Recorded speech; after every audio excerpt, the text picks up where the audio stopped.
is an important factor in commenting on generational preferences because Gen Z will always be kids and like teenagers. That's not the case. They won't always be teenagers. Gen Z will be 80-year-old. Thinking, oh, I should be keeping this, but no, you can actually live your life without it because you've been without it for like 3 or 4 years, right?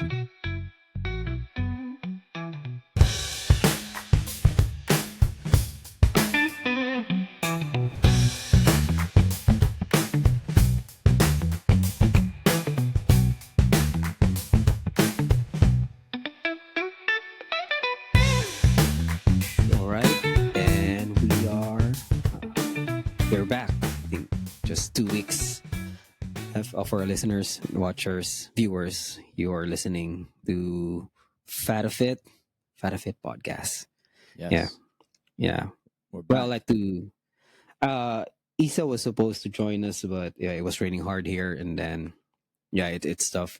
So we're just gonna see each other tomorrow. But she sends her congratulations. We saw the picture online. You at the front porch of a new beautiful house.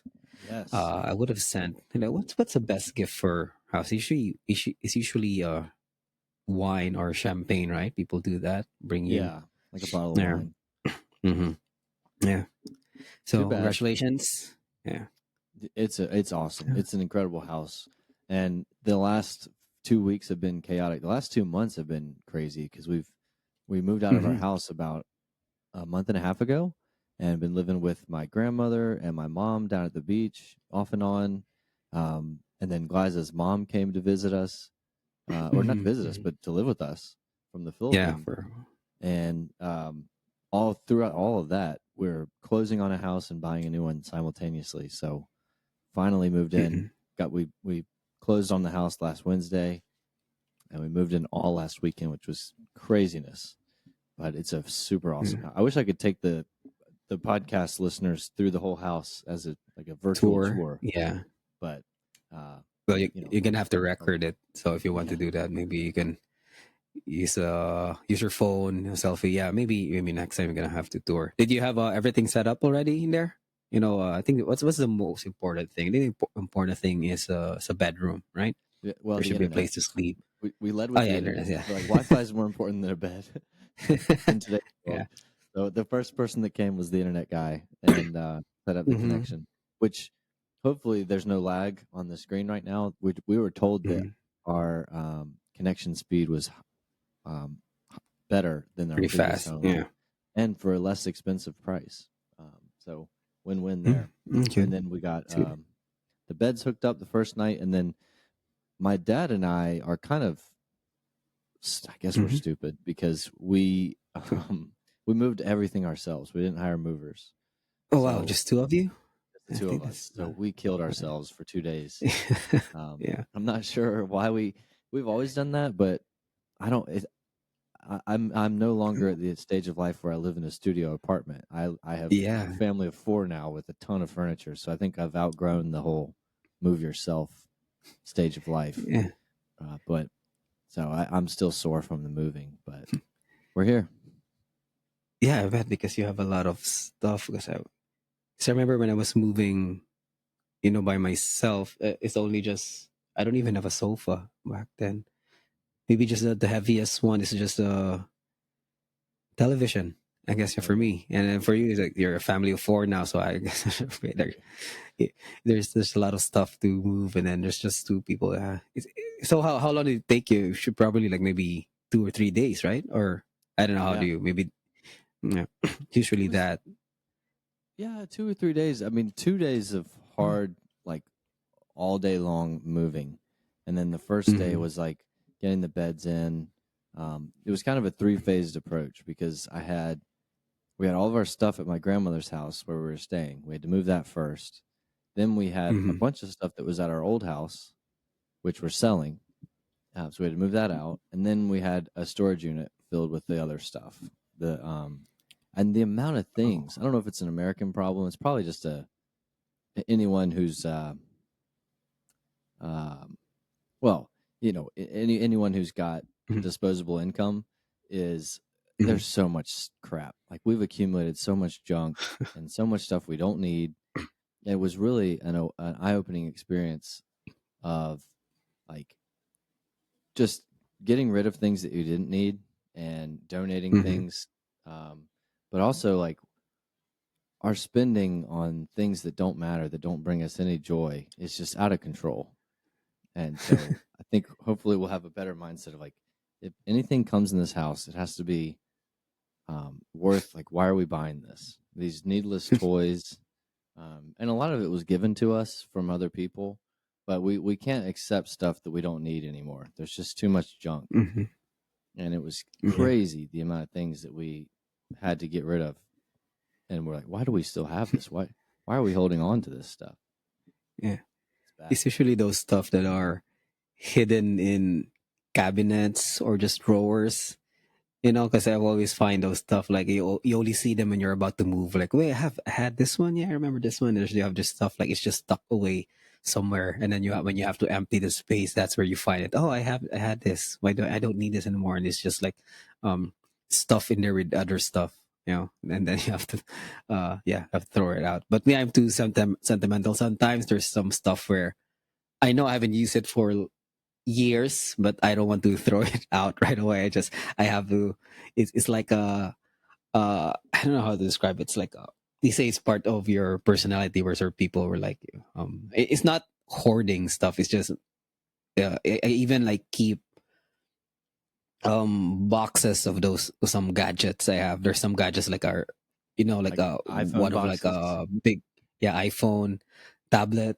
No, it's one of those. It's like those gadgets where I was so happy I purchased them, so I kept the box, and then you're not really gonna. I know I'm not gonna use that box anymore, but I still have it here somewhere. No, no stuff. Oh my gosh, you were just Yeah, like Liza, because that was yeah. it. It was I was like have a big trash bag. I'm like, let's throw this away. It's like an iPhone, a phone case for an iPhone Uh huh. 14. It's like, oh well, we don't have to throw that away. Like it's like a sticker from like some surf shop Oh yeah, from the like, the no, we got Apple to keep stuff that. or. Like, dude, you're, so I'm of there's very few items that hold sentimental value, and usually they're from Mhm. people that I love. Um, there are some things I'm like, I'm not going to throw that away, but Gliza is very hard to throw away things, and sounds like you and Gliza have a lot in common there. Yeah, there's a lot. Because even when I was moving stuff back here in the Philippines, because you have to fit everything, not really everything. Like you have to be strategic and fit putting stuff in a box, because the box worth, it's expensive. You have like more boxes to ship back home, so you have to really decide which stuff you have to put in there. And then there's stuff where, well, some of them I really had to throw away. It's just I would say it's like a technique I do, or just I just throw it in the trash and just walk away, just so I don't have to like have more time thinking if I'm Yeah, gonna throw it or not. Am I gonna throw it or not? You just throw it away and just move on. Just think of other stuff rather than. dude. The longer I reflect on that thing, like, oh yeah, I can keep this. It can fit somewhere, and then it's yeah, No, it's funny how those stuff happens. And then yeah, like I've let's say you've been living that in that same place for like 3 or 4 years, and then you haven't used it in that span of time, and then you just see it when you're about to move, and now you're thinking, oh, I should be keeping this, but no, you can actually live your life without it because you've been without it for like 3 or 4 years, right? That's the exactly. logic That's for it. why Yeah. I said like if you haven't seen something or used it in 2 years, and you find it, unless you absolutely were searching for it and needed it, chances Mm-hmm. are you just don't need it. Um, Yeah. and like we put everything in storage for a month and a half, basically all of our possessions, and there's not Mm-hmm. a single thing that was in that storage unit. Maybe there was one or two during that month and a half that I was like, oh man, I really need that. Like it's just there's very few things that bring me joy. But, like Marie Kondo, but Yeah. I'm not a minimalist, but I'm starting to appreciate a little bit more minimalistic nature. Mm-hmm. And like, if we're actually going to put it up, and a new house is a great new beginning to Mm-hmm. redefine what's important to you. So like, if it's going on the walls or if it's going in the house, It's got to be important. Otherwise, we're getting rid of it. And like, Yeah. not to throw away stuff that other people could use. I think we're donating it where we can and giving it to other people. Maybe We're doing selling it. You know, a sale, yeah, a sale, garage sale, yeah, or those type of stuff. Yeah, moving out sale, those kind of yeah. stuff. Yeah. But the community here is great. I mean, there's so much more young families and kids. Mm-hmm. We've met most of That's our good. neighbors already, and they're super friendly. And Mm. we went to the pool yesterday. There's like a little community pool for Oh, that's nice. everyone to use, and it's night and day. And the Fort Mill area, well, maybe I shouldn't say the city we live in, but the Yeah. city that we moved to, People are gonna look it up, yeah, visit it's you. much nicer. It's a good city, and like even like the workers at Starbucks and the That's auto nice. mechanics store, like they're all very friendly. It's just Mhm. it's a community of really happy people for the most part, Yeah. and I I think mean, that's nice. That's nice, so welcoming, and I think it's so important too that there are people living there, about the same age as you and the same age as your kids. yeah, Because that's what one of my core memory before, where when we moved to a new house, it just so happened that neighborhood also had like kids my age, or maybe 2-3 years my age, and there's a lot of it. So and then they become like it it's good because I only realize it a little later in life when you have those stuff where you, for example, kids at my age, we share the same, we share same stuff. So we share the same, what do you call this, games, or we share there's, those are the things like I don't really even think about it like way back. I only realize it now where, because there's more, I notice nowadays there's neighborhoods where there's not a lot of kids, and then if you have your like daughter or son in there, you have, in order for them to have like other kids to play with, you have to go to, a play, what do you call this, a playground, or maybe in the mall there's like play areas. Whereas yeah, I remember like in my time, I just like go outside and then find, other kids in there. yeah. Just Yeah. go, just get Yeah. outside, like Mm-mm. that. And there's like I'm not sure what to call it. Maybe it's the butterfly effect, but it's Mhm. um, the small and big changes that can occur from where you put yourself in life and who you interact with. And it Mhm. could be as small as, oh, I found someone who gave me a good Netflix suggestion of a movie to watch. Or it could be as big as, I moved to this new neighborhood and I found, like, maybe Isabel finds her future husband or her future best friend, I mean, and someone that that's changes her life forever. She goes into too far business from the with them. future. Yeah. Yeah, Okay, no, I that's mean, too far from the future. but if we think like the biggest Yeah. picture, like biggest life changes ever, Mhm. you are a product of your environment. And when I was younger, I was moving to Charlotte right after college, and I wasn't making much money with my first job. And I had a question of whether I buy a cheap apartment in a kind of a bad kind of area, Neighborhood. Mhm. yeah, and not bad, but just in kind of like whatever, or I buy an expensive apartment in a really nice area that I could afford, but it was really tight. And my Mhm. dad said to buy the expensive one because it'll motivate me to make more money if I'm surrounded by successful people. Mhm. Versus if Mhm. you surround yourself with unsuccessful people, you won't have that same motivation and friction. So I moved to the expensive part, and like my career and my community, my network of friends is completely different because of that. And so I think Mhm. that's advice that I think is very important in life. You're a product of your environment. Yeah. I I do get that. Like if you, because that's your early, should I say, reference of your achievements, right? It's not that they're, um because sometimes you have to see other people's success in order for you to, it's not really they say it's not good to compare, but it's actually a good thing where you see um success in other people, and that's if you see that in your environment, I see that's where you, at least gauge yourself. So how far are you in in life. It's that kind of thinking. Like sometimes it's have, because there's people who are, I would say, there's people who maybe don't need that. They're visionaries. They see themselves. They have their goal. Blah blah blah. But for me, I think I needed to see people doing it.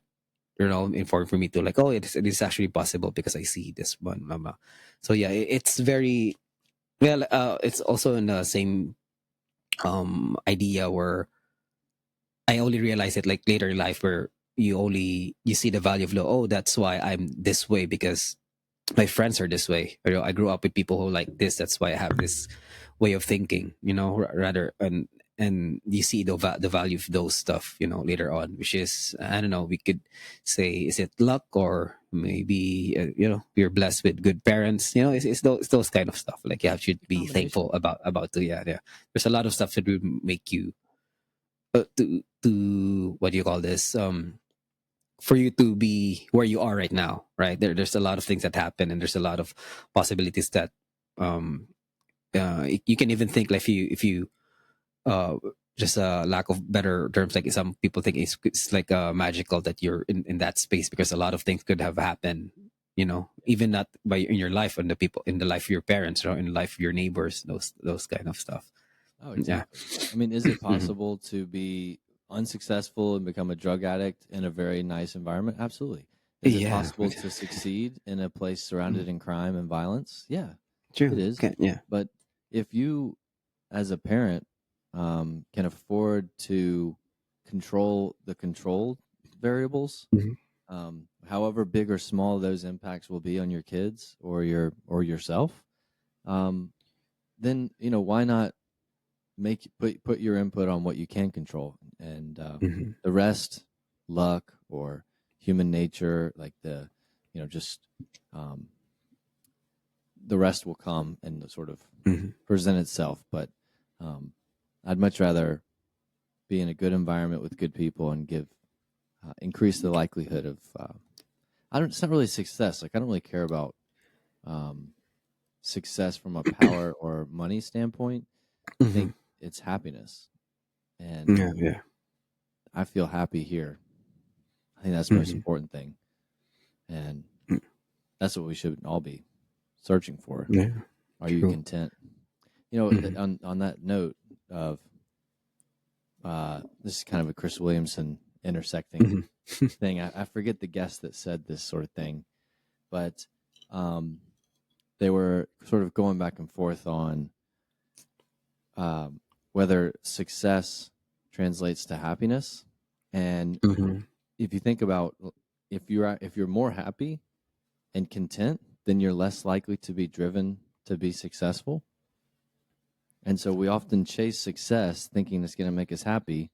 We sacrifice happiness to get it. So we're sacrificing the one thing that we um, think we're going to get with success.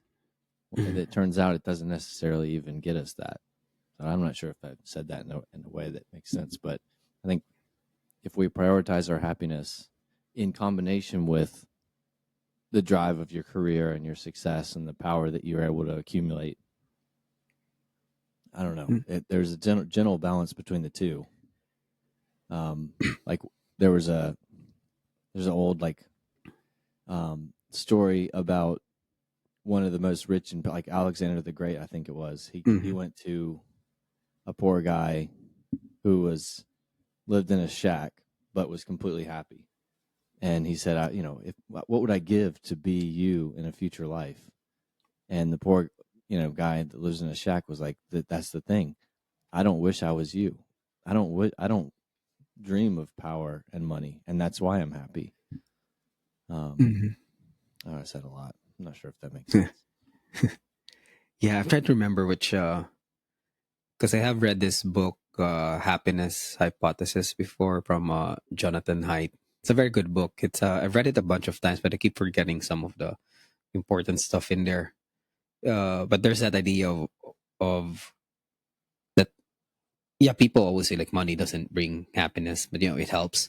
But I think it's more of those examples. There are places where, um, should we say, the circumstances are they're, they say they're in a poorer area of the world, but they're there's still people who are like happy, right? So which means it's not really that. It's so it's more of discussing what are the formula of being happy. And then I'm trying to remember some of this, but I'm pretty sure there's one part in there's more of having those specific goals in your life where you when you try to achieve, like it's not even necessary of like being promoted or being those big stuff. It's just some goals in your life you want to achieve, and then if you happen to get those through work. I think he was also relating to those like flow state stuff, because when we say flow state, it's usually people who are like concentrating on certain stuff. It's like having a game is having those goals that are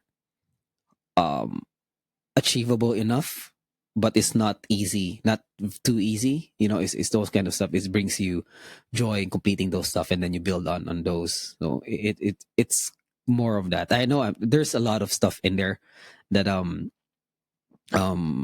I wish I could have said. I just read it again, because I don't Yeah. really remember a lot of it, because it's one of those books where I have to read, like I have to read it 3 or 4 times, but it's an audiobook. That's why the retention is not really that good, because I just try to remember some of those parts of it.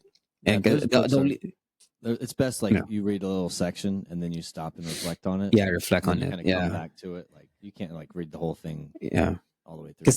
Because the one thing that I always remember on that part, I don't know why, because it's there's a part there where explaining religion in there. It's not the why about religion. It's just a shift, which I was, because I do notice it in like a certain generation.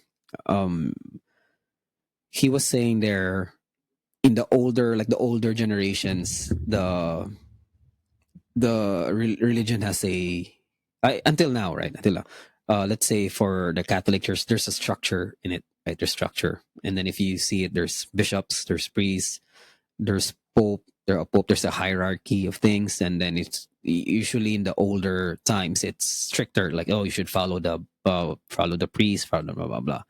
And he was this is in my own way of understanding it, right? It's not really word for word, but he was saying like in the older times, people are fine following religion that way, and then you see the shift like in the newer, younger generation. That's not working anymore. You can't really say that follow this because the priest says that, blah blah. Follow this because you can't really do that anymore. So that's why there's a lot of you can say churches. You say that they have their own churches and stuff. And then one of the key things he said in there, because the older generations, it's there's respect in order, like or that's the big thing, because it's in the older generations, it's still war is still fresh in their minds in that time, because the wars were um they can be you could say second generation, and then they could have their parents could be soldiers back then because it was a world war, or their grandfather were, so they felt that they see the value of order that way. So that's why when you put order in certain parts of their lives, also it's appealing to them, because it feels, they see the value of it, they feel safe for it. So that's why that way of religion works in that kind of in that generation. But as the newer generation comes, like the younger one, we don't really have wars for years, so we haven't seen it. So that's why when it comes to religion, the most important thing for the newer generation is the experience, not the church, not the order and stuff. It's the religious experience. So that's what people are bringing. So it was fascinating for me, because I do see it. I understand where like people were worship different now. My parents are, you know, we are Catholics, but you see it's more of an appeal to the order in how they uh practice religion, whereas like the newer generations, or even the younger ones, is the religious experience they're looking for. So that is he was describing, that's the shift of what's happening.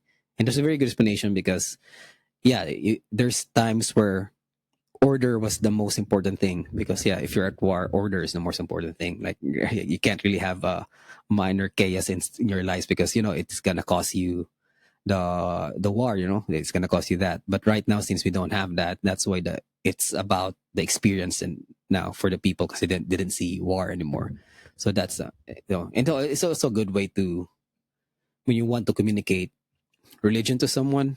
Yeah, those stuff where our grandmothers say, I don't think it's not gonna work nowadays. Where, oh, you should pray this, blah blah blah, because of blah blah. It's you have to explain it in a different way now, Yeah. where it's about the experience, not about the order stuff. Yeah. You have to know your audience if you're going to Mm-hmm. communicate anything. And like religion is a great example of like trying to get a message to a large group of people, and um, these I don't want to say like resistance, but the slowness of the evolution in the way that religion works, or the unwillingness of like change. Like traditioning is a Mm-hmm. big part of religion. There's a lot of like weight and baggage that comes along with like reaching out to a new generation and being okay and Mm-hmm. changing. But you could apply that to anything that you need to communicate Mm-hmm. to any group of people. Like treat each other better. Um, don't litter on the lawn. Throw your trash away. Clean up after yourself. Put the shopping cart back after your grocery shopping. Mm-hmm. Um, you've got to understand that there's different audiences, and people respond to things differently. Um, Even like from a regional basis in America, I've noticed, like, let's say, I don't want to stereotype people, but like people from up north are more direct and they don't need small talk, and you can kind of like shoot them straight. People down south, they need to be, small talk a little bit. Conversational. Yeah. You got to start a conversation before you ask me for something. Mm-hmm. And there's various different um, ways of communicating with people just from a regional standpoint.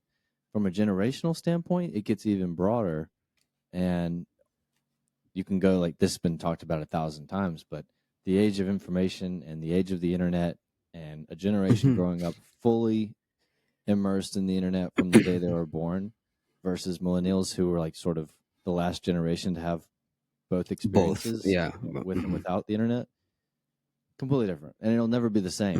Mm-hmm. And maybe in the future, if we avoid another world war, which seems to be a big impact on Yeah. generational like tendencies, maybe there's more. Maybe the future generations will rhyme a little bit more, since Mm-hmm. everyone's part of the internet. But the switch between the silent generation to baby boomers to Gen X to millennials Yeah. to Gen Z is like crazy, and we may never see a difference in generational preferences ever again. Mm-hmm. It's possible. Yeah. You can even see it in work. I remember in one of the company events, they really did say there's a it was not one of the main topics, just one of the leaders saying, but everyone sees it, right? There's decline, not really declining, it's just a different culture for the newer younger generations now, and how and their ethics in work. And I always see, because we're part of the, not really old, but older, because we've been working for like years, so we're part of the like older people in the company. And then there's always people like at my, let's say at my age in the company, always saying, oh, the younger people are different now. So it's more of they're saying like, oh, it's so different, like it's so hard for them to, it's so hard to teach them, blah blah blah, it's so hard to make them work this way, blah blah.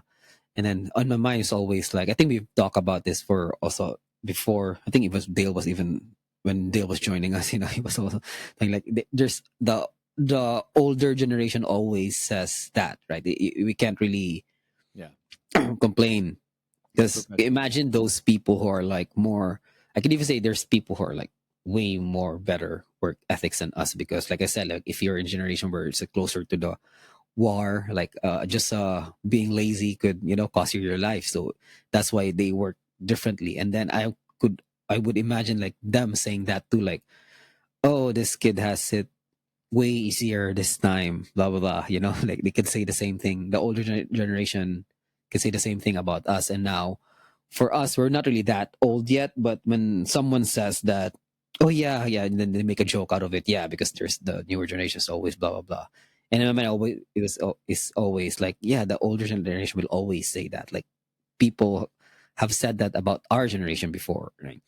And then I've seen in Jocko also have the thing about it, because I think one of his, he did say it in his podcast, like there was a question to him, like was this asked to you, and he said he it was asked to him a bunch of times about these newer generations, like how do you um how do you deal with them, they say they're lazier, blah blah. And then he always I like how he responded, where it is a good, it's putting pressure more on the leader, on of those. Let's say if you have like kids, not really kids, but like kids at work, like new hires and stuff.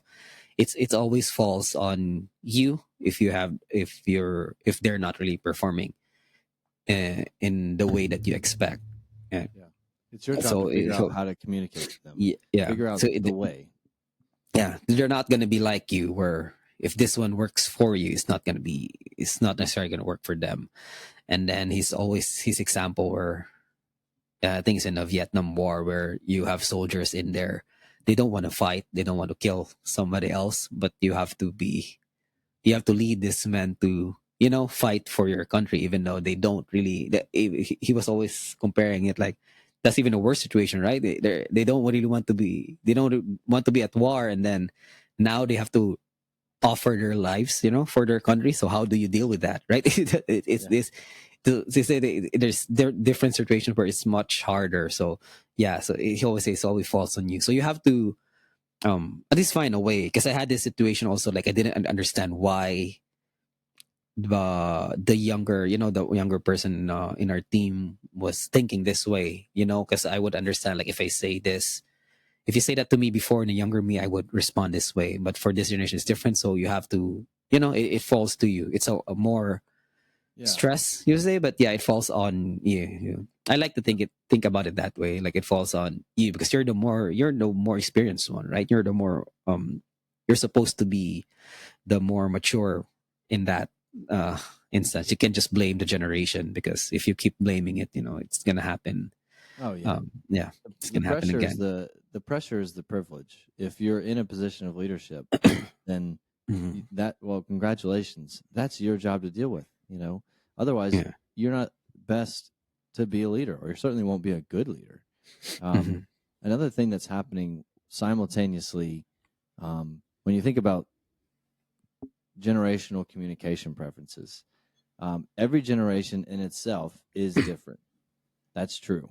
But then you also need to consider the fact that while this is happening in generational shifts based on the world and the macroeconomic events and all types of recessions and 9/11s and um, world wars, those are constant and stick with those generations forever. And in hindsight, we can look at generations and label them as something.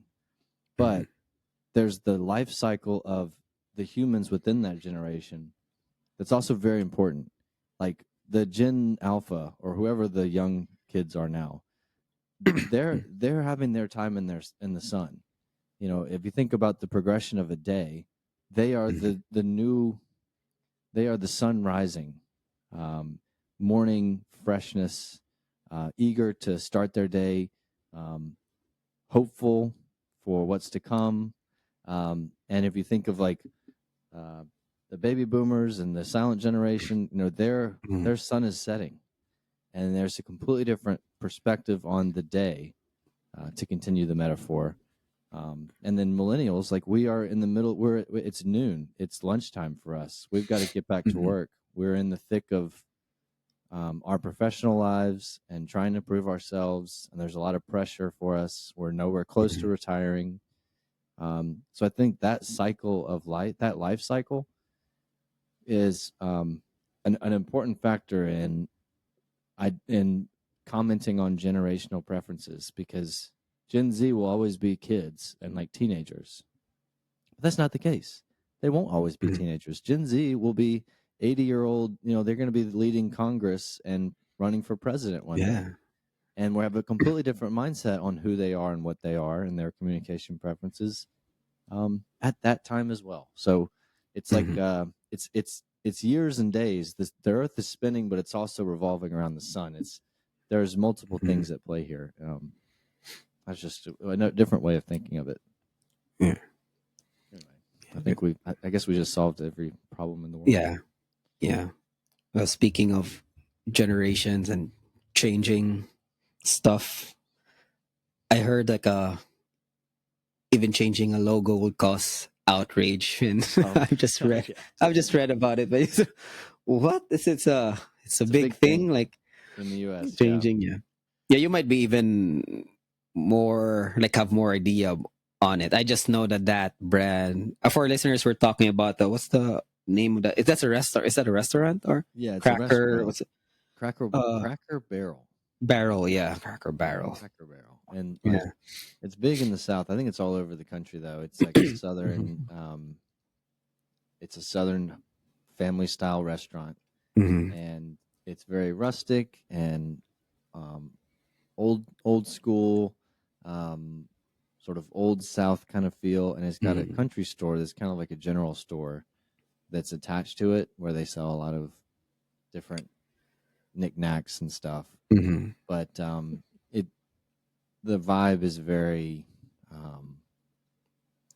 old timey, Old timey. It's like traditional. a time capsule kind of thing, right? It's like based from what I've read, it when you go there, like it's bringing you that's their thing, right? That's their thing. They try to bring you that um culture, should I say? Like maybe like in a certain time period, that's how you see. That's how restaurants work. That's how it's and they try to like retain it, which is also like it's a good thing, right? It's more of a people get comfortable like seeing these kind of Yeah. places, food places, and then that I would imagine that's the appeal of that place, right? If you want to eat somewhere where you would feel like it's like an old should I say like your years from should I say years from the past kind of like look, so that's their thing. Yeah, and Hmm. and there's a new CEO that just like um totally, I don't know what the word is, like whitewashed, you know, the new Hmm. corporate style of minimalist design. They got rid of Hmm. Yeah, the there was a person there. That's an actual. Is that an actual? yeah. I would think that's an No, actual they person, called right? it, It's like. it's an actual person with a barrel next to him. Someone made a Mhm. joke. They said they got rid of the cracker and the barrel. I'm like, what? No, But everybody was yeah. saying, "No, it's not even spelled the same way." No, I was just kidding. And then the inside, which used to be like really rustic and old fashioned looking, Mhm. it looks like every other restaurant that's around right now. And if you've seen in America at least, like the McDonald's, the Taco Bells, all the fast food and like big chain Mhm. restaurants, they've switched to this very generic building that looks Yeah, like a nondescript. It's very modern looking. modern. Yeah, it was like a And thing someone to use, like modern.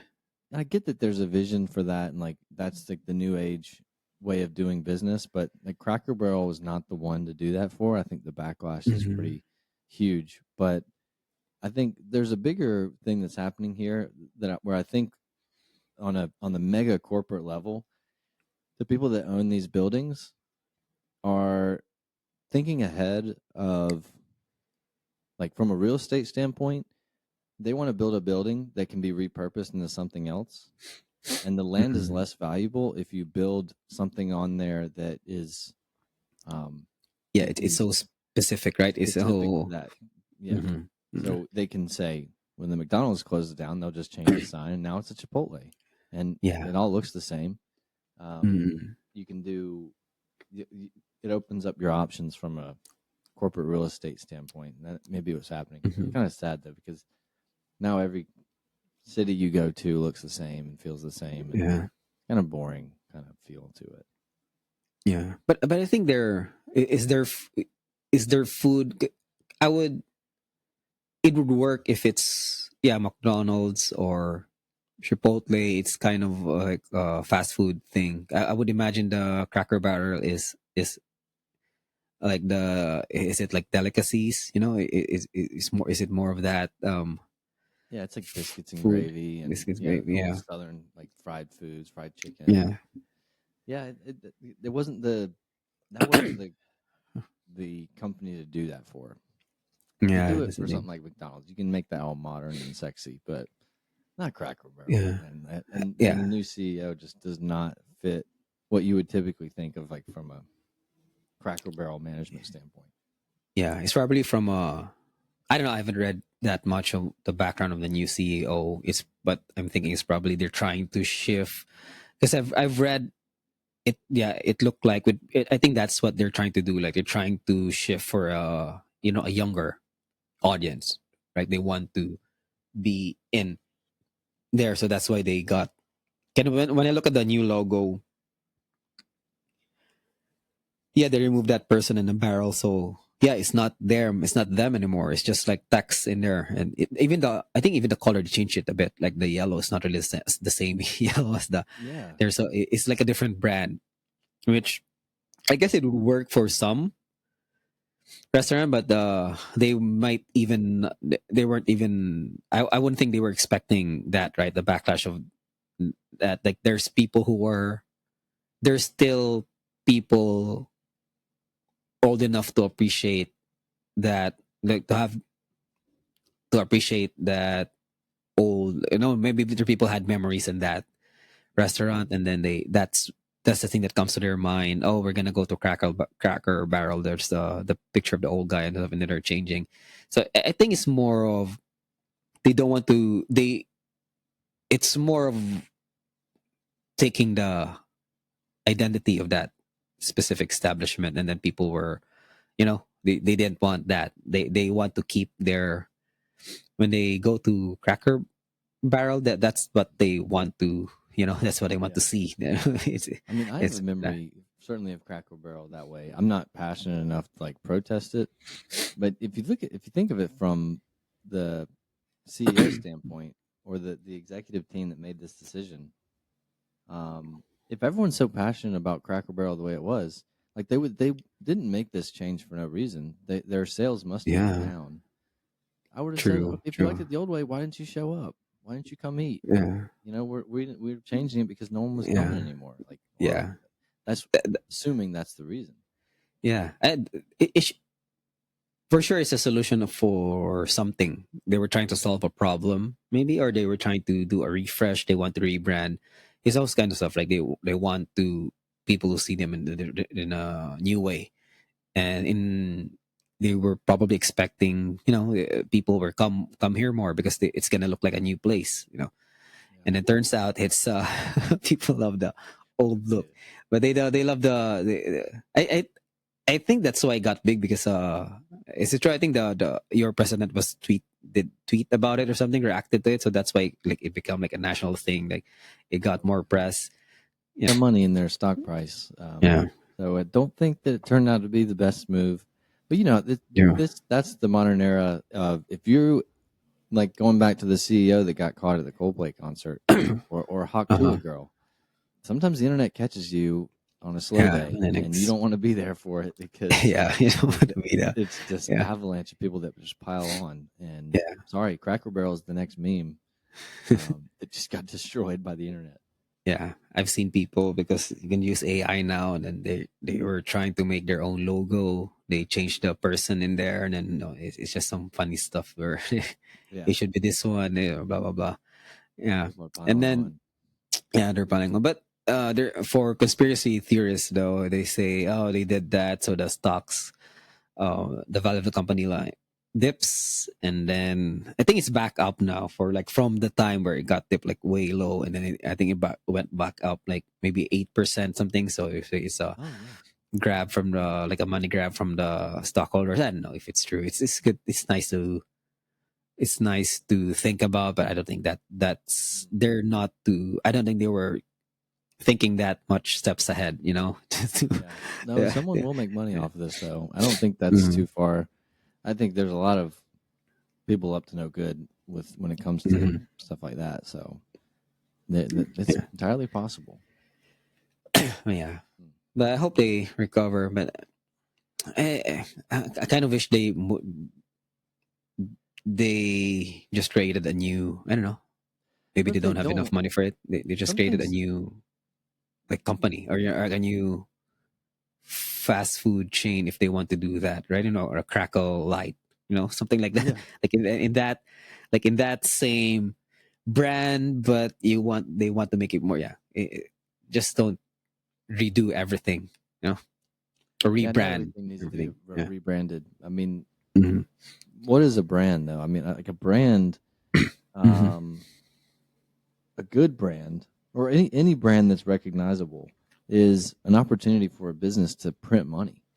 Like Yeah. if I'm sitting here and I want to make a burger restaurant and I want to call it Adam's Burgers, the uphill battle to become a massive chain is incredible. I mean, there would have to be something that differentiated me from every other burger Yeah. place that pops up. But if I spend however many thousands of dollars to get a McDonald's franchise and I open up down the road, people are going to come regardless. They don't care who built it, who's owning it, Yeah. who invested that money to open up the McDonald's. They know it's a McDonald's, and it Yeah. seems obvious to say that, but a brand is worth a lot.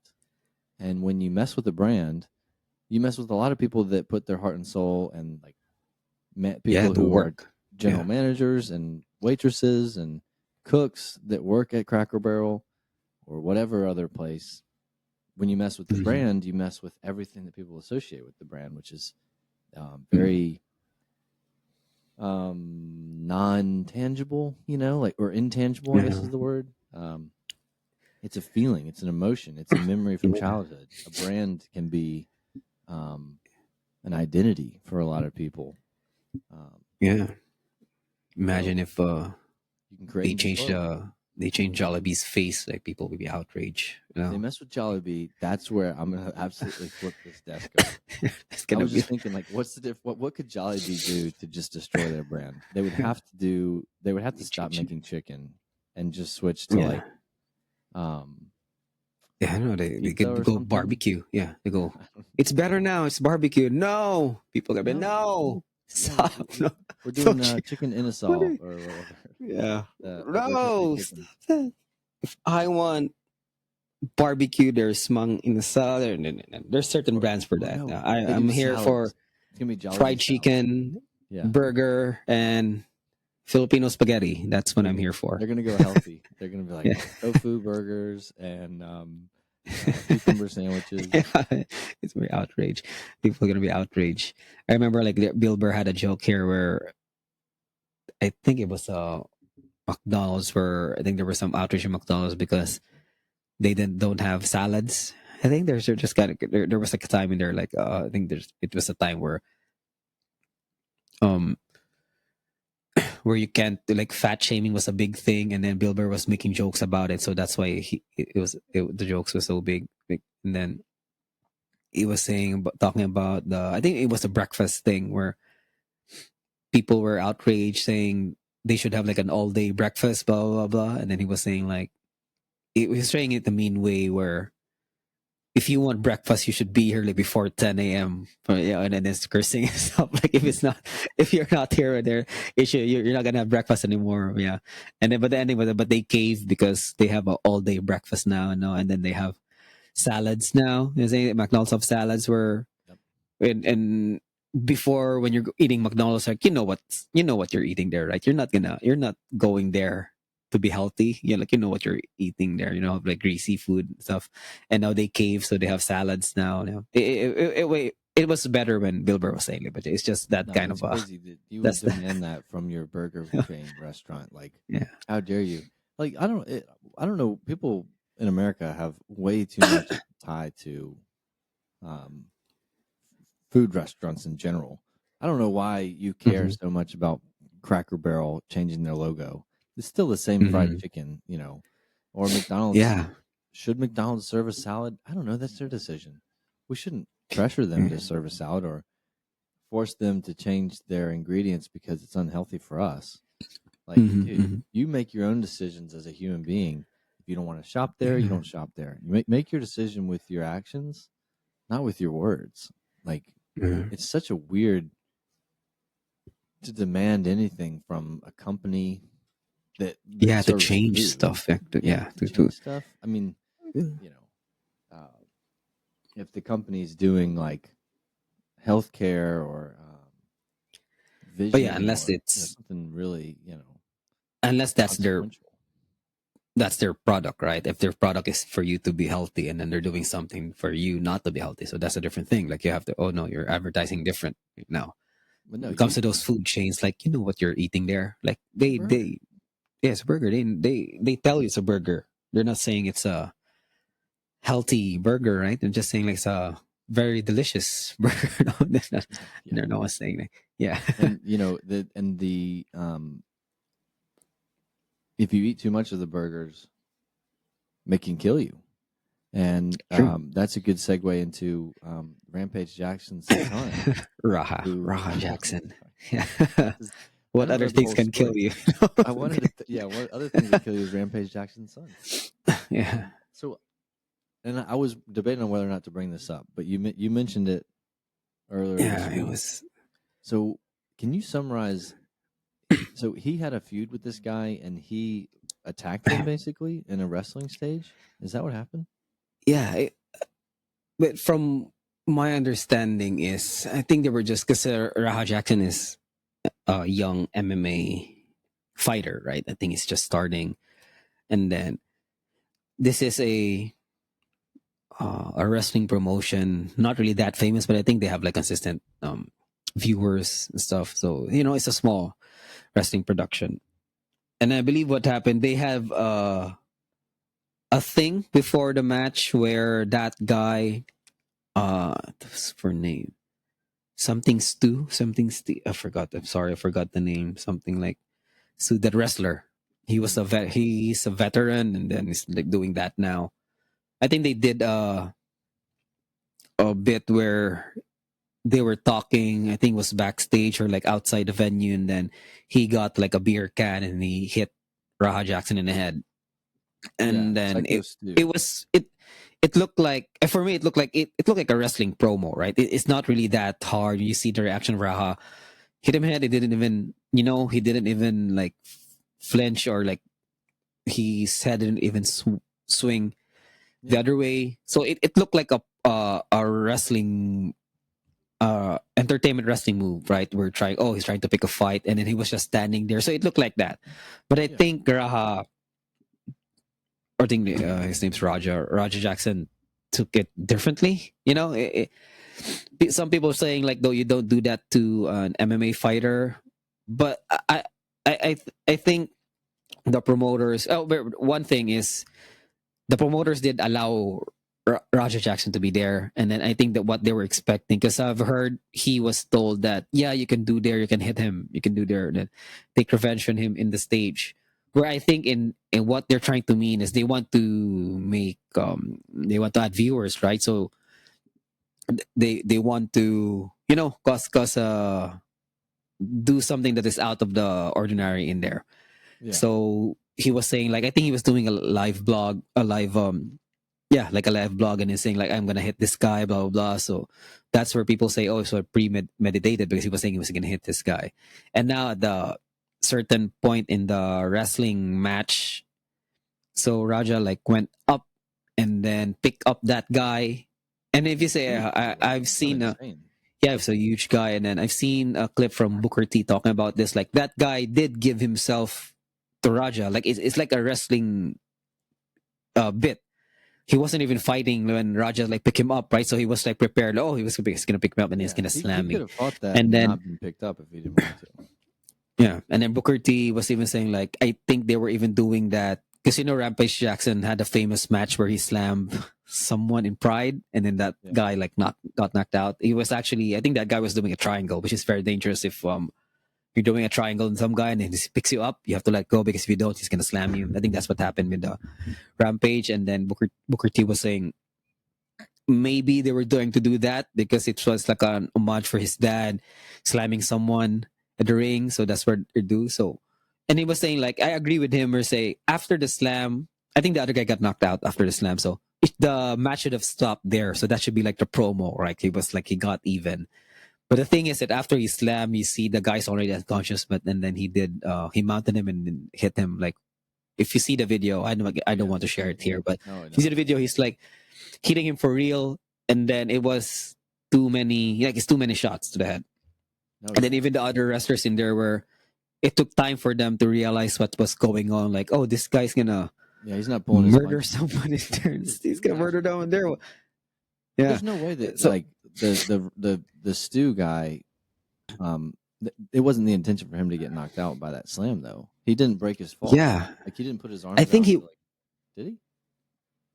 yeah, he did it. I don't know because I'm pretty sure these kind of stuff that's why they say they're professionals. You people might say it's fake. It's not really fake. Like it's scripted. Like they know what's gonna happen there, but it's not. Their bodies are really getting slammed. So you have to be skilled enough, to slam someone to make sure the fall is not on their head, like it's on their back. So so the match should have ended there, but turns out like Raja was still hitting this guy even though the guy was out. Which is, I didn't understand that part. He might be dealing with some issues because if you see someone out and then you're usually if he's really like a fighter, you would have stopped, right? You would have Yeah, you wouldn't really at that point. yeah, and then you see like people are making claims like, oh, that's attempted murder, and then if you watch it, like I haven't watched it like a few times, like there's really no way around it. Like there's the intention is in there. It's not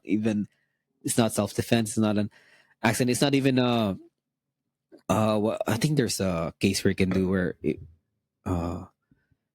like it's just in the moment thing. It's not even the moment thing because he was like sitting at the ringside and then he went in. So there's really no Yeah, like third. I know degree no murder or escaping something. that. Yeah. Yeah, I think that watching the video, and then the video, it was like an alternate angle Yeah. video, but it was disturbing.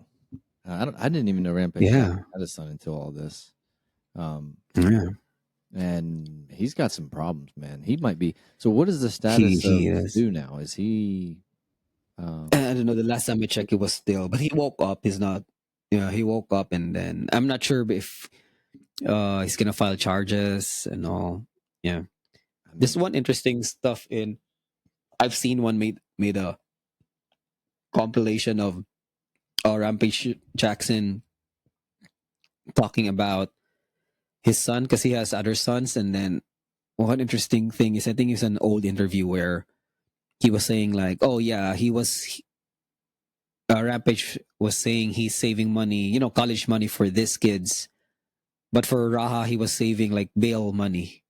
So he was like implying like don't mess with that my son, this son, because he's not preparing, he's not preparing college money for him. He's preparing bail money for him. So in that, like even that tone, he was saying like, oh, that this guy's got like have issues, maybe some rage issues and so. Which I think if you're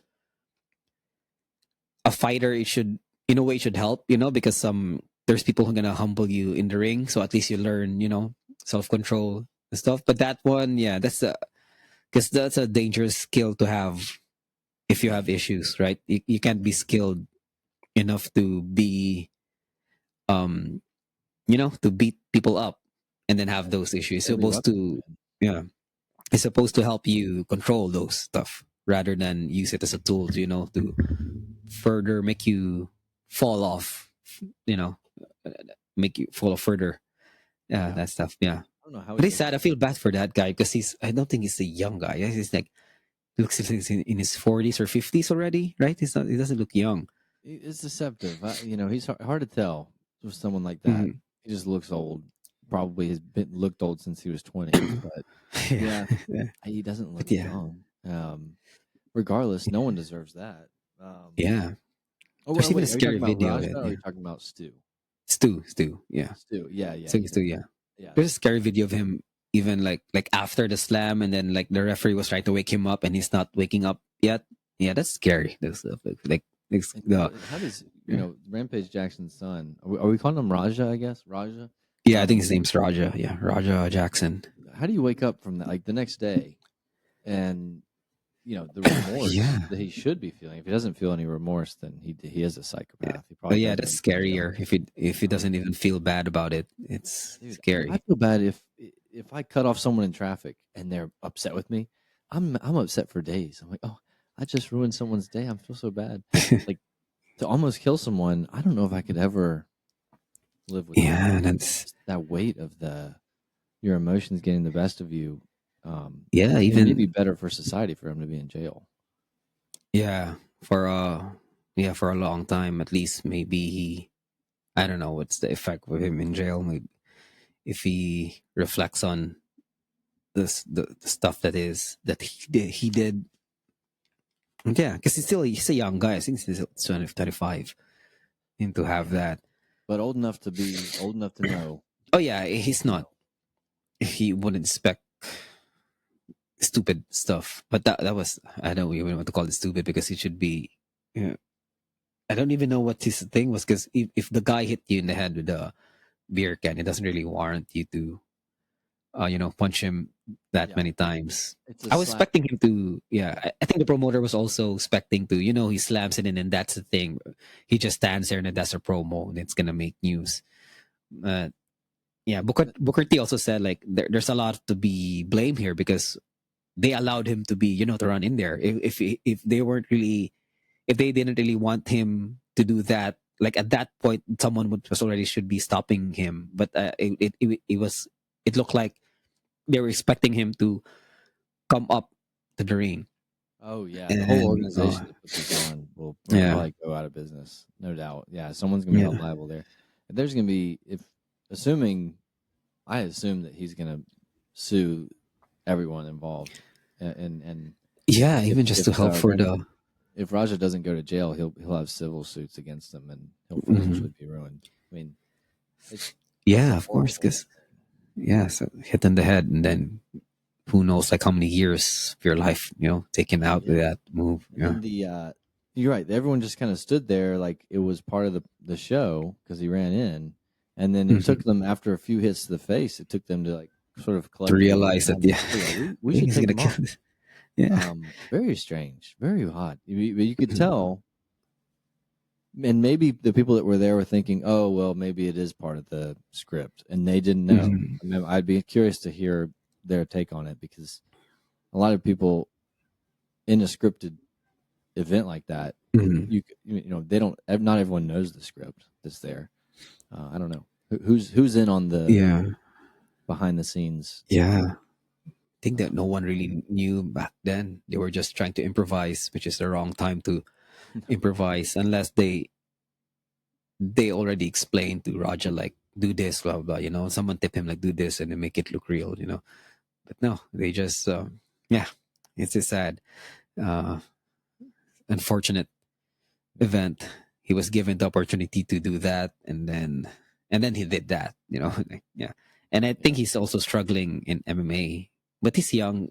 I mean, if he didn't do that, like he's young, he can improve more. And then I think there's also the pressure of his. He is Rampage Jackson's son, but Rampage is already a famous guy. So I think he was also dealing with that stuff. Maybe the yeah, he's only pressures going in to be him. his son. Yeah, Hmm. Well, yeah, that's it's some sad, crazy it's stuff. fortunate.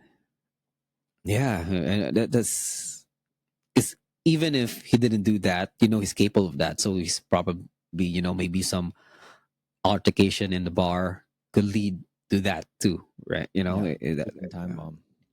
Yeah, Same. yeah, Wow. sad. It's sad. Well, Yeah, maybe we can end on a positive note. yeah. Yes. So Yeah. what's the newest thing? There's a CGI coming. I don't know if you're gonna watch. It's gonna start later this evening. It's a grappling event thing, but I don't know if Oh. you watch grappling anymore. Yeah, Oh, CGI. Yeah. I have watched occasionally, but Hmm. if you since you mentioned it, I will catch it. How does that stream? Is it on the It's internet? they say it's on Flow Grappling's YouTube page. It should be free.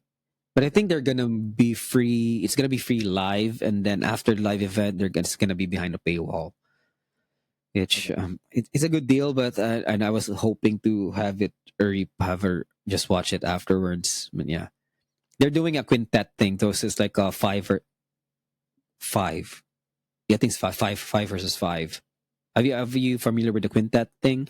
No. Tell It's me. a team of five grapplers, and then you strategize which one goes first. And I think in the Japan's quintet, the order of athletes is already like you have to submit that way before. So you strategize which one goes first. Is it the biggest one in your team, or you start with the smallest one in your team? So in your first representative, they have a match, and then if the other guy wins, he stays there, and then another one from the losing team goes in to have a match with him. So if so you could win with just one guy, like submitting everyone, or it could go down to the last person one and one. So it's exciting, and I think Okay. what's the one thing they're adding here is they don't know the order of athletes. That's one, and then I think they're gonna make it in like in the Royal Rumble, like so because they have coaches.